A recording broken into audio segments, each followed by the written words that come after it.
you dream of a classroom where learning is natural? Can we inspire students to lifelong learning? What exactly is the purpose of an education? Inspiring students to be curious, independent, creative, innovative, deep thinking, confident, proactive, collaborative, determined, educated. Rise to the challenge of changing the world. This is teaching. This is learning. This is who we are. Welcome to the Tabletop Inventing Podcast. Who exactly are perspicacity and perspicuity? And why are they on our podcast today? What would make an insurance claims investigator participate in Renaissance fairs? If the devil is in the details, why are they so important? What can cause a classroom full of budding mathematicians gape in amazement?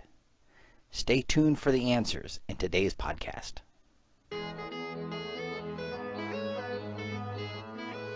Hey there, Innovation Nation.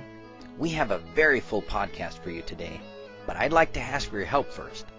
If you listen regularly to our podcast, I'd like to convince you to recommend it to a friend. A teacher I know recently told me she loves the podcast and listens to it during her workout routine. I'm probably not going to add in high voltage music for those of you working out to the podcast, but it did get me to thinking. We made a short climb to the top of the iTunes charts in our category Educational Technology in the late fall. And I wouldn't care about ratings, except the higher ratings make it easier for new listeners to find our life-changing podcast. I don't want to let the cat out of the bag just yet, but we're interviewing an educational superstar this week, and we have some other great guests lined up for the next couple of weeks. Now, this superstar I'm talking about isn't going to be on this week's podcast. He's going to be on in a couple of weeks. But I'd like more teachers and parents to have the opportunity to get this great content. And I know that you're out there faithfully downloading our episodes every week because I get the stats. So this week, go share the podcast with 10 of your closest friends that you know will love the podcast just like you do. Then head over to iTunes and give us a rating and a review. The ratings and reviews help us rise in the rankings along with the subscriptions. So help other teachers and parents find the podcast by telling them and by helping us get more visibility in iTunes and on Stitcher. I don't want to leave out our Stitcher listeners. So why all the fuss about spreading the word? 2 words: world change. And speaking of world change, it's time we get back to the podcast. On the show today, we have an investigator who pries into the business of large corporations. Now, it's not exactly what you might think, but I'll let Mark tell you more about what he does. So our guest this afternoon is Mark Haapala, and he describes what he does as an investigator for corporate compliance and fraud claims. He also describes himself as a communicator, taking those facts and interpreting them into a way that those who have to make decisions can actually make intelligent decisions. And he's been doing this for quite a while in the insurance industry. Mark also has another side to what he enjoys doing. He has been involved in Renaissance fairs now for quite some time. Mark, tell us a little more about yourself. Well, I think as we were talking before, it's hard to put a label on what I've done in the past that I'd be completely comfortable with, because I think there are so many different interests, so many different things that I've done. And I think it's the same for everybody, but too often we have a tendency to just put the label that will fit on a name tag. I really have, through my career, been very fortunate to be exposed to a lot of opportunities, to a lot of circumstances connected with insurance and reinsurance, which is a whole financial world that I never dreamed of when I was originally in school. Kind of a funny thing, we had the manager of the apartment building where we were living that was a headhunter. You know, that's all he did was trying to find jobs for people. And at the time, my college job, I was managing a B. Dalton bookstore. And he said, "Oh, I can get you something better than that." And okay, why not? I got into a management trainee position with Safeco Insurance, learning all the lines. They had a terrific claims school, learning all the different lines of insurance, from property, casualty, work comp, you name it. And it was a good fit. I just really liked it. And since then, I've transitioned through a number of different things in the industry.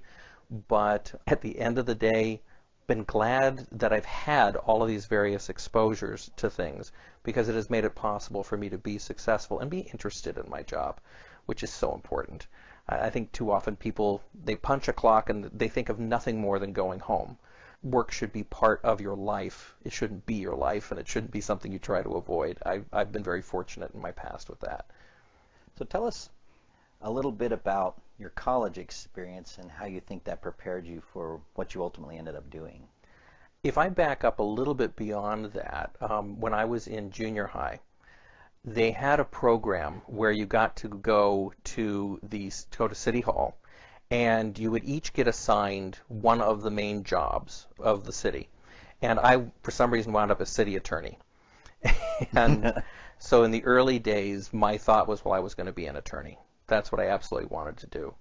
The college that I went to, California Lutheran University at the time, they did not have a pre-law program, but they either had English or political science. I was much more interested on the English side of things because I was a voracious reader, absolutely loved to read.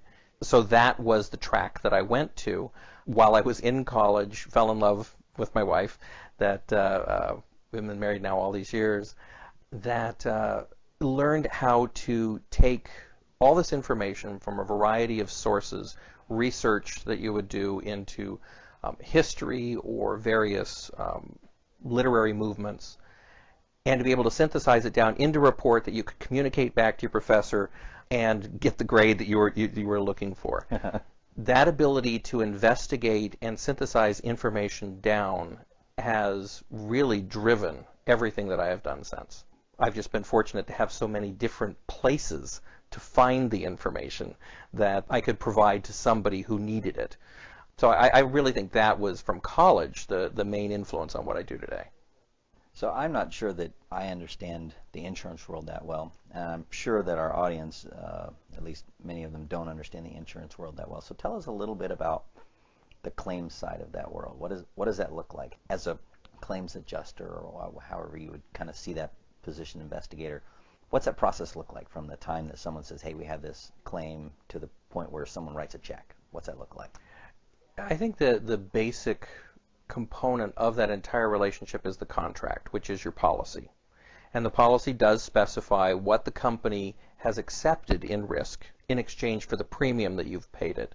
And there are a number of financial aspects that make the few dollars each of us pay sufficient to handle massive losses that you hope never happen to you, but do happen throughout the industry.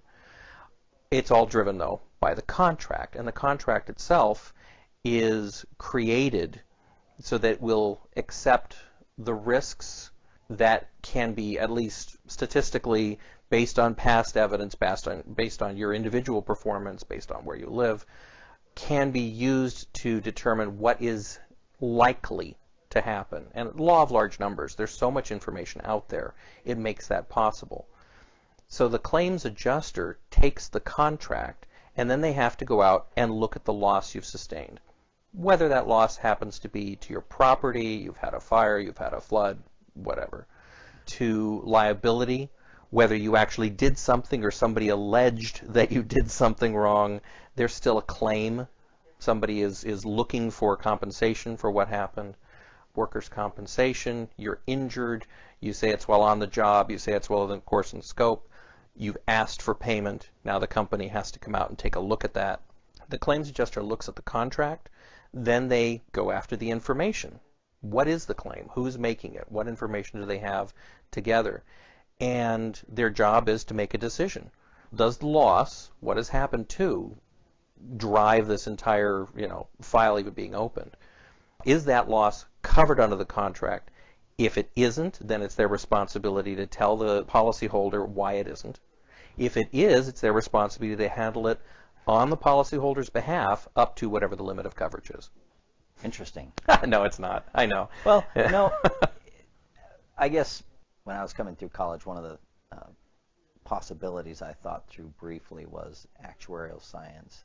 And the idea of being able to look across a large average and decide whether you could insure something for X amount of dollars based on the averages doesn't initially sound that interesting, but millions, maybe billions of dollars are spent trying to figure out those numbers.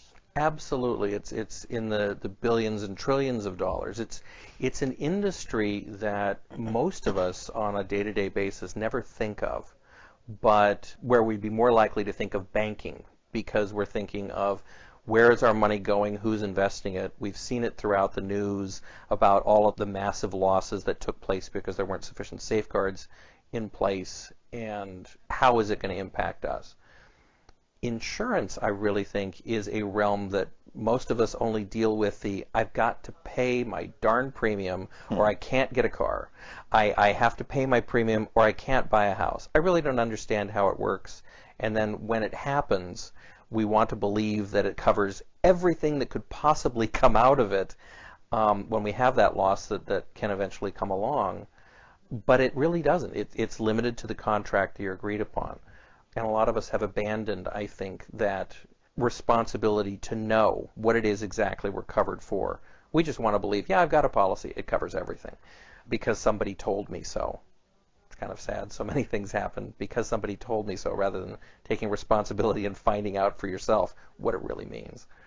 So that actually comes back to diligence, looking at all the details, which is, well, what is it they say? The devil is in the details. It's in there somewhere in that contract if we actually read it. It is. And I know over the years they have made attempts at revising policies to make them easier for people to understand. I fully recognize there's a lot of information in there. You do have to read it. You do have to try and understand it. And if you don't, you have to ask questions. But a lot of people feel they don't have the time. And that's unfortunate. Well, at the time when you're paying, whatever you're paying for your yearly insurance for your house, maybe $500 or $1,000 or $2,000 or whatever it is for your house, and it's a couple $100 a month, it doesn't seem like it's worth the hour or two to take the time to look at that until something bad happens and you really need someone to fork out $200,000 to fix something. And that's just it. You think about how many people have massive losses. It's substantially a much smaller population, thankfully, than all of the people who pay in the premium. So you have to get a large enough group of people. You have to get a focused enough acceptance of risk that actuarial science can forecast out and say, okay, this is the level that you need in order to be able to make some sort of a profit, because a lot of these companies have shareholders, and at the same time have sufficient funds to discharge the responsibilities that have been accepted through those contracts. So I'm going to take a left-hand turn on you, because it's interesting that you're working in a business where most of us would probably start, our eyes would roll back in our heads, and the contract would start to make us twitch. But you've actually spent a lot of time out doing investigations, looking up the facts, kind of like a CSI kind of thing, maybe with and I don't know, maybe with as much technology or not, but your actual day-to-day actually seems like it looks a lot more interesting than it might initially seem. But there's enough of that personality back there that somehow you got interested in Renaissance fairs. How did that happen exactly? There's absolutely no direct connection between them. And if anything, the insurance side has benefited from some of the Renaissance connections. I had a best friend in high school that needed a ride to a Renaissance fair rehearsal. He was a servant with the court, and I had a car, and he said, well, can you give me a ride? I said, sure. And I kind of got sucked into the whole thing from going to that one rehearsal. Not long after that, I met the woman who became my wife, and that further drew me in. I think what I really loved, though, about the group of people that I had come in contact with, it was the only place in life then or since that I've found a group of people that were truly brought together by an interest in something rather than circumstance. In our group, there would be everything from a contract law attorney to a scrub nurse, okay, people who deal with complex, high-powered, high-paid professional jobs, to people who were professional actors, people who wanted to be professional actors, which probably is a lot of people, to people that were, working in just your typical, they work at a car wash or they were working at a warehouse. This huge range of people and range of backgrounds. You think of how many people have died over the centuries due to religious issues and conflicts. Within our group, we had everything from Catholics to Jews to Wiccans to it didn't matter, and there was never any judging. There was an absolute freedom to express who your character was that you developed from the time period. But you were never judged with what your background was, with who you knew or who you didn't know. That, to me, was an incredibly freeing thing.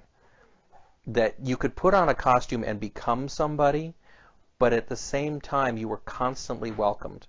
Often what I've thought of as sort of you're allowed to play in the sandbox just because you're a kid. That gave me the ability to go out and talk to total strangers and actually get the information as an investigator, or with heads of corporations at the same time, because we're all still the kids that, look, it's just a sandbox. We're all here together. Why can't I talk to you? Why can't we interact? There's really nothing stopping us unless you're about to put some prejudice on it of your own side. The Renaissance Fair gave me that freedom, that knowledge of myself and people, just who people are, that I could apply to the job that I'm in and could find out information as a result because I'm not afraid to ask the questions.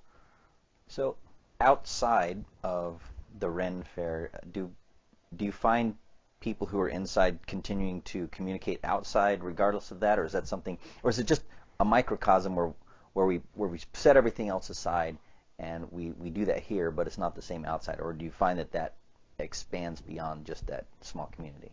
It does expand, and it's not as small of a community as you may think. It's quite large, and you expand it out into Civil War reenactors, and it's amazing. We've been involved with people who are into Regency events, Dickens, the entire Charles Dickens realm, Victorian England. It expands and expands. But yes, it has expanded outside of those. I see it in other ways where people who are all working for the same company, if it's what I consider to be a healthy company, they exchange those views without treating each other as less than. Like I say, I do have to go across the country and evaluate various companies, and part of that is a very subjective thing about whether or not they look like they're successful. The ones that I find are successful are the ones that will accept information from the lowliest person, what you consider to be a job that's just pushing a broom, for example. It's amazing some of the incredible insights that they can provide into a better way to do things, or something that's not working that everybody else does because, well, it's worked so far. This person will say, you know what, if you took that entire process out, brought in something like this, and they'll give you an idea, it would improve the company. It does expand, but it takes work. And I think it takes somebody who's able to communicate those messages up and down the line, and that's what I strive to be. Interesting. You've already alluded to one place in which these two worlds have collided a little bit in this ability to maybe reach out to a total stranger or to bridge certain social barriers, realizing that people are still just people. Are there any other areas where these two worlds have collided in your life? Mm-hmm. I mean, I do find there is a desire just in people to talk about themselves, to talk. And there's a fear almost of fulfilling that desire because they don't want to be recognized. They don't want to stand forward because it's dangerous.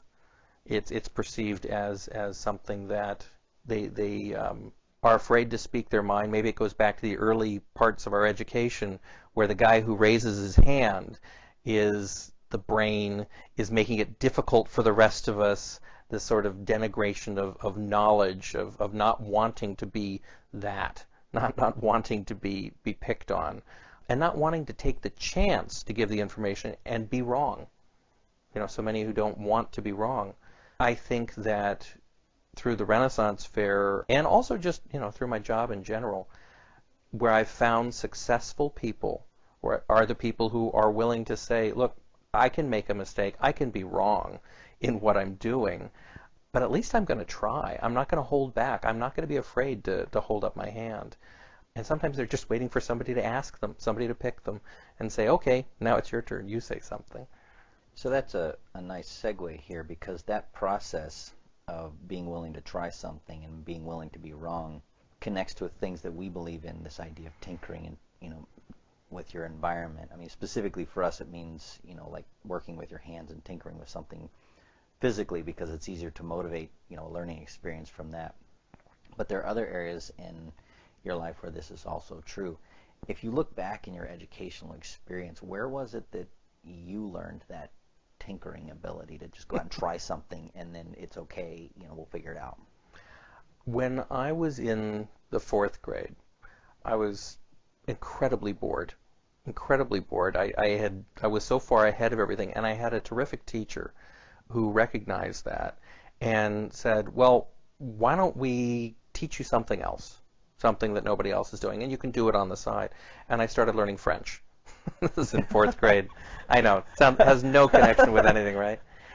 And I continued with that, and all the way through high school, and I did quite well. And I had another teacher in high school who said, well, we have these summer abroad programs.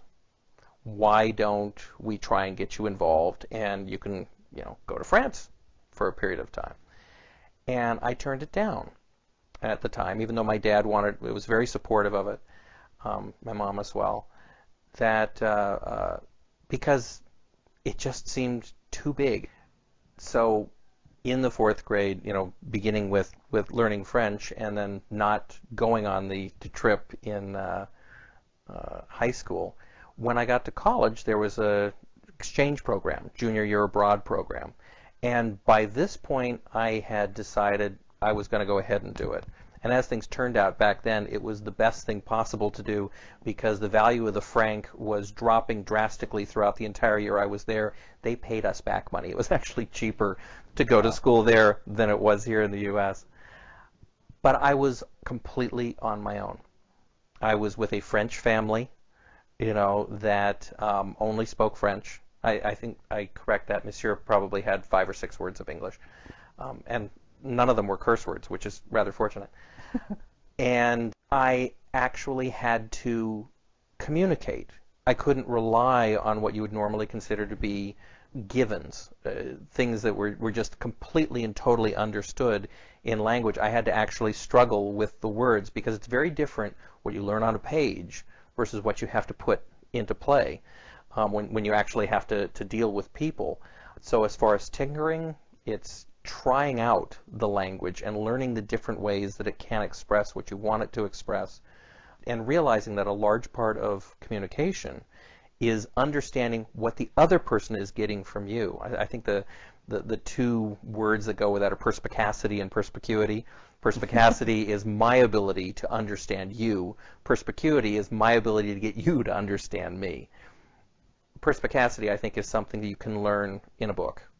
Perspicuity, I think, requires that ability to be in front of somebody and actually get them to understand what you have to say. So for you, the process of learning how to learn sort of started in 4th grade with this pursuit of learning French, and I guess grew over time to the point in college where you went abroad and basically had to learn how to fit into a new culture with sort of new rules, and eventually that turned into the ability to communicate and understand whether other people were actually getting what you were saying? Absolutely. And then it all does tie back. When I came back, they made me the French ambassador. Oh, in the at the Renaissance Fair, that's exactly. So the character I portrayed, Bertrand de la Motte Fénelon, Baron de Salignac. I know it's a mouthful. I had more titles, trust me. They all did back then. It's a funny thing. It was a true historic character that was an ambassador from the court of Charles IX, and he actually got Elizabeth of England to sign an agreement to marry into France. As you well know from history, she never went through with it, but my character actually did get her to do it. In any event, it gave me a platform at the fair to interact with people It gave me sort of that costume, that role, that I could be free enough to discuss and disseminate information and engage other people. And with our group at the Renaissance Fair, you had to be out dealing with people. Otherwise, there was no point for you to be there. I mean, anybody could be Kodak stop number 13, have a little sign planted in front of you, have pictures taken with the person in the funny suit. It was interactive theater. It was, live history. It was actually the Living History Center was the group that was working with things and putting this together. That emphasis is on live. We weren't a picture. We actually had to study the history in order to be able to interact with people believably as the characters. So where did you go to get that information at the time? Well, of course, this is all pre-internet, so you actually had to open books. You remember those, the old paper things that have bindings on them? Oh, yeah, those. Completely forgot. Exactly. Slipped my mind. and you explain that to kids these days. What do they know? That, yeah, absolutely. From books through interactions with other people that had studied the time period. Everybody would bring in and share their knowledge. We went through rather extensive periods of rehearsal that would involve just, okay, how did people react with the religion at the time? How did people react servant to lord or, within the government itself of Elizabethan England? And so it was shared information, shared resources, and I was going to college at the time, so I had access to a terrific library and the systems that are connected with that. Learned an awful lot more since then about the time period that I wish I'd known then. But yeah, that's where you'd get the knowledge. The thing is, you had to go and find it. So we'll get down now to the left turn I usually take somewhere in the middle here. You had a different experience coming through your education, in this Ren Fair experience, where you went to get your information. And now a lot of that information could be served up at the few keystrokes, into Google, and up comes a bunch of information. With information being so freely available, what is sort of the process of education, or what is the meaning of an education when that information is so freely available? I think that the purpose of an education is to give you exposure to tools that you can use to communicate, to provide you the opportunity to access areas of knowledge that you may not have just from going from the couch to the refrigerator to the car to the movies, whatever.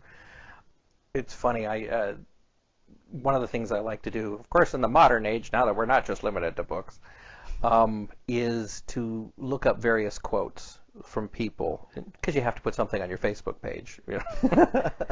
And there was one that I came across recently about the purpose of education. It was a gentleman by the name of Sidney Harris. He was a journalist that wrote middle of the last century.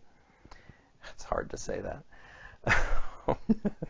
But in any event, and it was, and I'm probably going to horribly paraphrase this, most men are mirrors reflecting the mood and emotions of those around them. Few are windows who can shine light into the darkest corners where things tend to fester. The purpose of education is to turn the mirrors into windows. Wow. I think that's very true. I think the method that an education follows in order to shine the light where it needs to be is through communication, because otherwise how do you know what that dark thing is in the corner? Is it something that needs to be fixed? Is it something that could be used? Is it something that should be discarded? You need somebody to go to that corner and come back and say, this is what you need to do, and that's the communication you gather through education. I think that's a large part of what we try to do in the Tabletop Inventing podcast, and to some degree in what we do in our other activities, is this idea of shining a light on what's there and asking, what do we really know about that? So we've been asking professionals from different parts of the culture. We've had a lawyer, we've had, I think he's an engineer, actually a mathematician, and we've had a couple of people who haven't had a formal four-year education who've gone out and done very well for themselves. We have had college professors. And it's interesting to look at all these perspectives on, what is the purpose of an education, because we're not all going to necessarily agree on what that is. And as we come to education, what are the kinds of lights that we need to kind of shine into here to, maybe to find out what's back in the dark corners? What do we need to go investigate? Well, I mean, you look at the components of the image itself. You need a light, you need a direction, you need a purpose. The light, hopefully, is the interest and the value of knowledge, something that I think has for too long been denigrated. I think that there has been a growing interest, or a growing value, I should say, in knowledge as we recognize that those who are best equipped to move our economy forward are what used to be the geeks and the nerds that everybody picked on, myself included. And now they're celebrated. Geek and nerd used to be such negative terms. Oh yeah, I mean, when I was a kid, that was how it was. Right. I mean, and geek, I'm sorry, none of the quote-unquote geeks that I know bite heads off of chickens. So, I mean, the terminology has changed, although they may. I don't know what they do at home. So that what I would think would be the light in this image is valuing knowledge so that people will seek it, so that people will recognize it. Then you take the knowledge and you find the window. And the window, the direction that you want that knowledge to go. That I think is driven by creativity. I think it's by the ability to take all of those little bits and pieces of information, look at a circumstance and think, should I be looking straight ahead? Or maybe I should look to the left. Maybe I should look to the right. Maybe I should look behind me because there's something coming up and it could be a bus. And then the last thing is, what are you focused at and what are you going to do with what you find, with the light through the window? What is it that you're going to find there? That, to me, requires taking all of this experience, all of this knowledge, all these various resources, and taking a look at it to figure out what it is. Maybe I'm coming up with too many of these old stories, but there's that old idea of the blind men trying to describe an elephant. Yeah. And they each, describe what they've encountered as the bits of the elephant. They have to put it all together to really get a picture of it. So it's not just my knowledge looking through my eyes into the corner to find out what it is. It's access to all the other people and their resources and their backgrounds and their biases to hopefully cancel out all the biases and actually put the facts together in a useful format that can be communicated back to everybody so we can make a decision as to what to do with it. That's an interesting idea to think about, and I guess at some level that's what we're trying to do.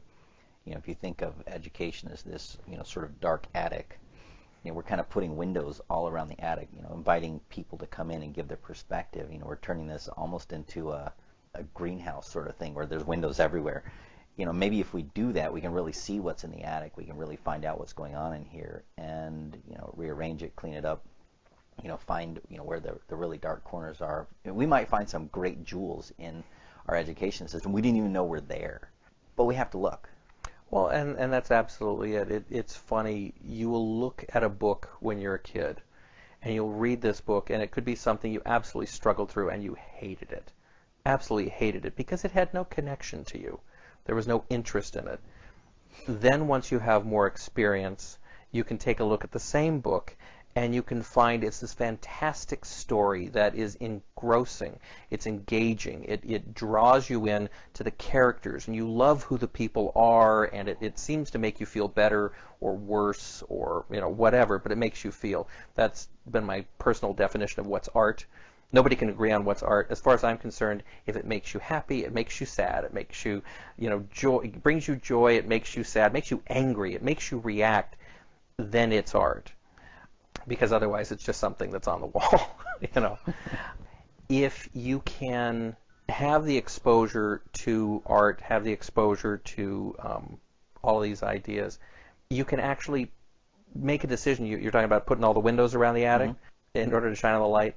Well, what if it turns out that you're looking in the wrong place after all? You should have been looking outside of the attic instead of in it. Well, right? That's true. Or from my perspective of the insurance world, what if all those windows has just increased the likelihood you're going to have a flood because a seal is going to break on one of those windows and all the rain comes pouring in? Again, that old analogy that people say, well, is the glass half full or is the glass half empty?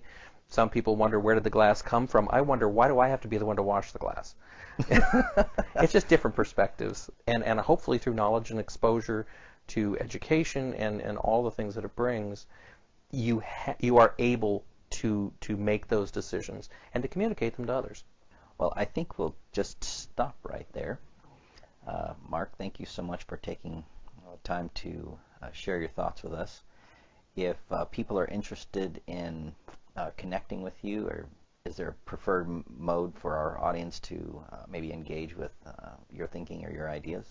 Well, I would suppose if they really desperately want to get in touch with me, they could let you know.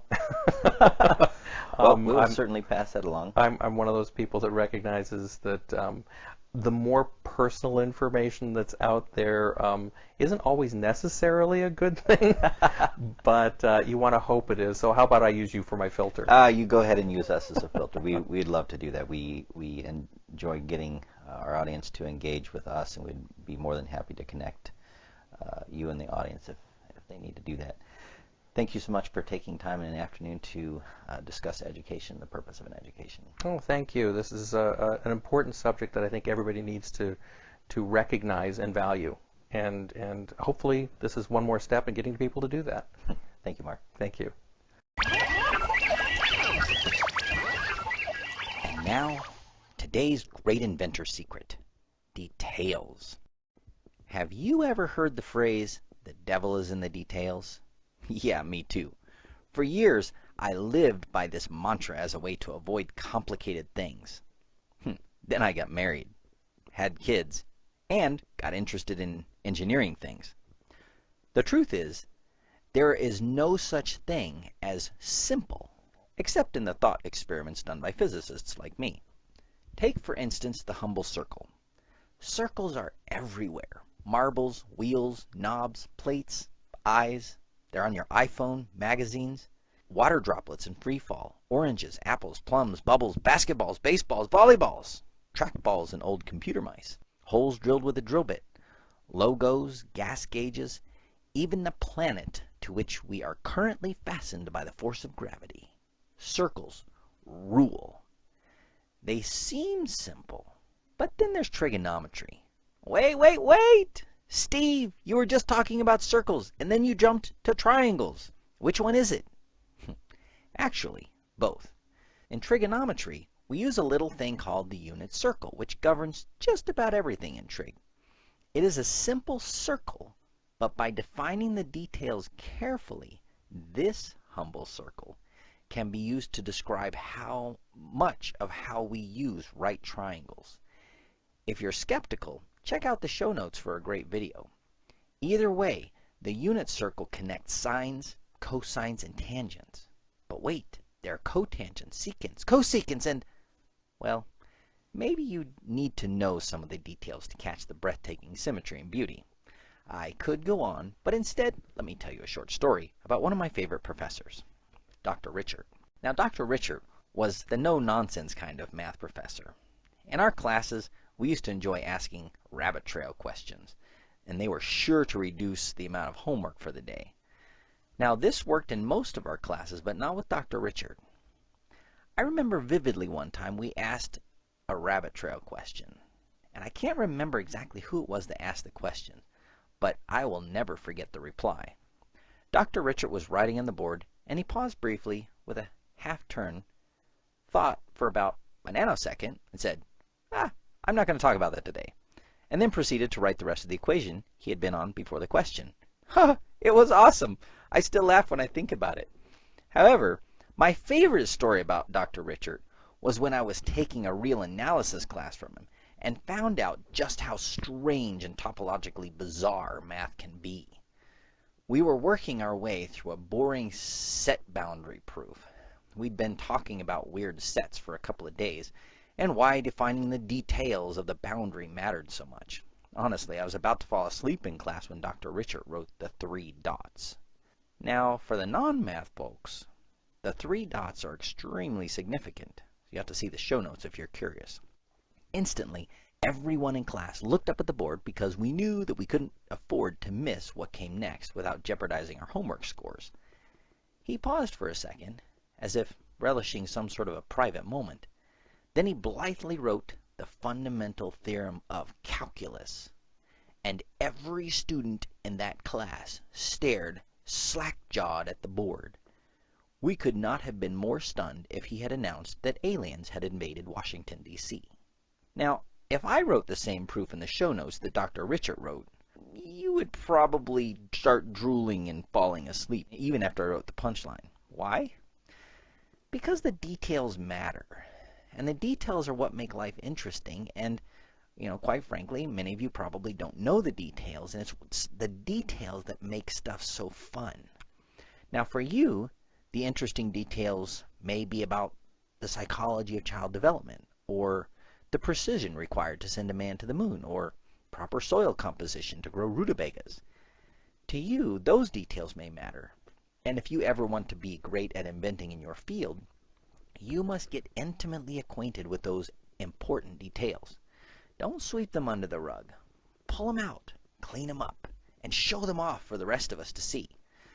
Now, perhaps you won't need to become an expert on trigonometry to become an inventor, or delve into the depths of tolerance considerations in engineering, but I guarantee you that every great inventor learns the details of their particular trade. If you don't, you simply can't become a great inventor. If you aspire to be great, don't despair. Details are actually fun once they are connected to your passion. In fact, you might even find it difficult to restrain the temptation to wax eloquent about circles like I did earlier, or engineering tolerances, or arcane underlying linguistic connections between the Hungarian language and the Finnish language, which are both members of the Finno-Ugric branch of the Uralic languages. So, whatever the case, find something that you love, then dive deep. The details will be breathtaking. Have you been enjoying the Tabletop Inventing Podcast? Have comments or questions you'd like us to address? Contact us, and we'll think through the comments and answer your questions here in the podcast. And be sure to let us know if you'd like a shout-out or to remain anonymous. You can share your comments and questions at www.ttinvent.com/podcast or by emailing us at podcast@ttinvent.com. Let's discuss your thoughts and questions. Join us again next time when we will again seek to answer the question, what is the purpose of an education? And as educators, how do we awaken the inventor in each of our students?